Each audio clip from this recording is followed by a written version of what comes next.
Operation Flashpoint is a military game. It's about being a US Marine in a real combat situation.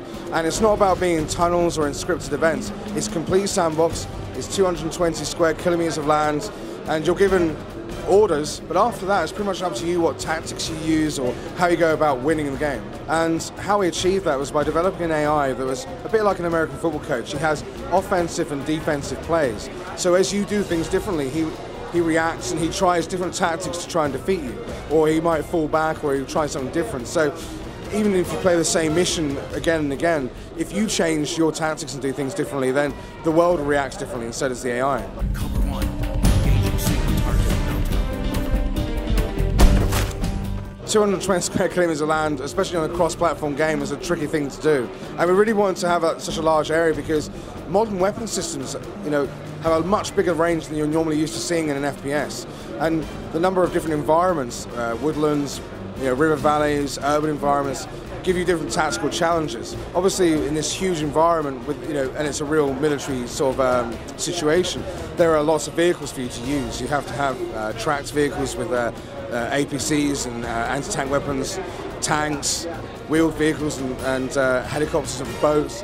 All the things that a modern military force will bring with it to wage a war. Probably one of the biggest technical challenges in Operation Flashpoint has been kind of showing you the actual effect of a big weapon system. So the kind of destruction it has on a building or a person or a vehicle, and the fact that once a big howitzer shell or a grenade goes off, the effect doesn't just disappear within a couple of seconds. The effect will hang around for 10, 20 minutes, smoke and dust and debris in the air, or if a thing's burning, it'll burn for hours. So it's a lot to try and pack into one game.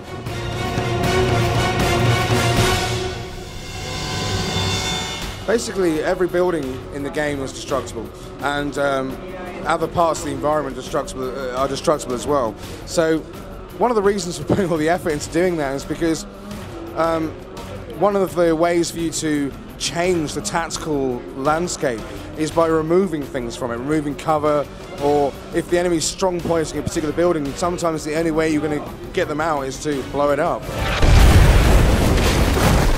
Certainly from a co-op perspective, we've put a lot of effort into being able to deliver a co-op experience. You can play one-off missions together, or if you're finding a difficult spot in the campaign, you can go online and invite your friends to come and help you.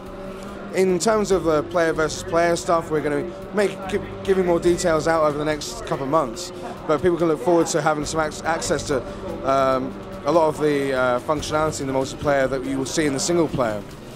In terms of the ongoing content afterwards, Codemasters is making pretty big commitments to support the game for a long time afterwards with download packs and additional content. Well, we're looking at summer of this year. We're going to give a specific date very, very soon, the next few weeks in fact. And the target platform as well, we're going to be out on PS3, 360 and PC.